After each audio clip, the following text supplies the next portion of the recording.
Welcome to a world of terror, where the punishment for crime was nothing short of barbaric.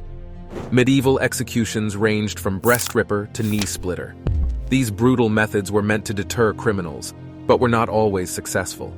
In fact, people still committed crimes and suffered dire consequences. This is Ancient Tone. Kindly subscribe. But before you continue any further, be warned that they are very graphic and disturbing. The Judas Cradle.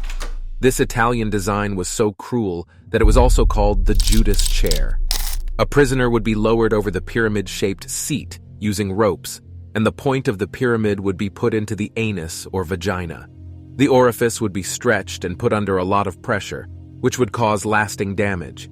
In many cases, the person died from tears and the muscle tissue that became infected over time. Weights were added to make the impact stronger, which often led to death by impalement. The same thing happened with something called the Spanish donkey, or wooden horse.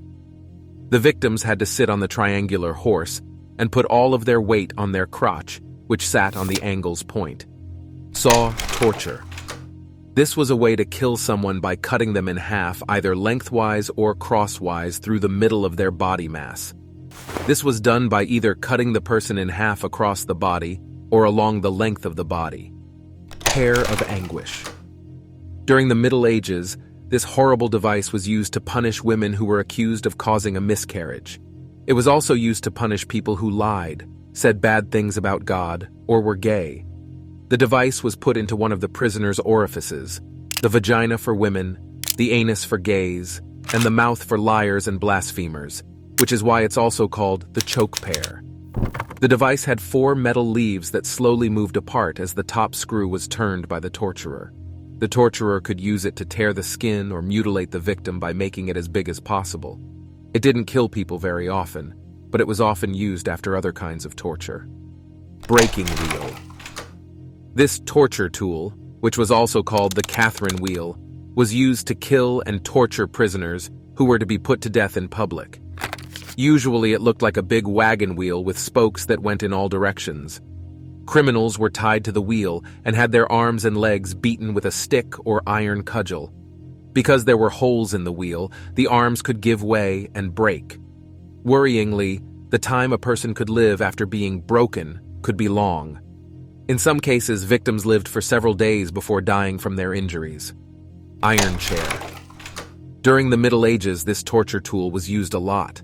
The victim would sit on the chair, which had hundreds of sharp spikes, and then iron restraints would be slowly tightened, driving the spikes deep into the skin. This could keep happening for hours or even days. Blood loss was kept to a minimum because the spikes did not go through critical organs. This was true at least until the person was taken out of the chair. Death was often the result.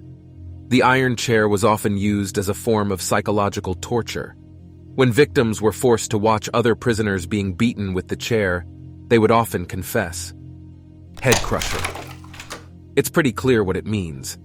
The head is slowly crushed by the device, which is basically a press for the head. Even if the torturer stopped before the person died, the muscles and structure of the face would be damaged for good. Rat torture. People have also used rats to abuse people. A popular way to escape was to force a hungry rat through a victim's body, usually the intestines. There were many different ways to do this. For it to work, prisoners had to be fully held down and tied to the ground or something else flat. Then, a rat was put on the stomach and covered with a metal container that was slowly heated. The rat started looking for a way out, which meant it had to go through the body of the victim.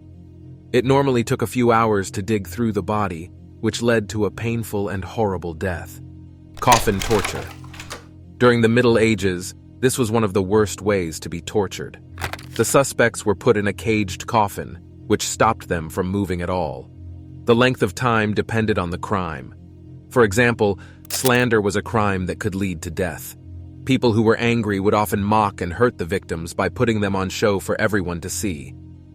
Breast ripper. This one is the worst, but that doesn't mean the others aren't bad too.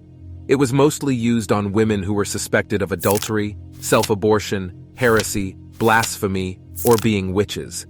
It was also called the iron spider. It was also used to question people.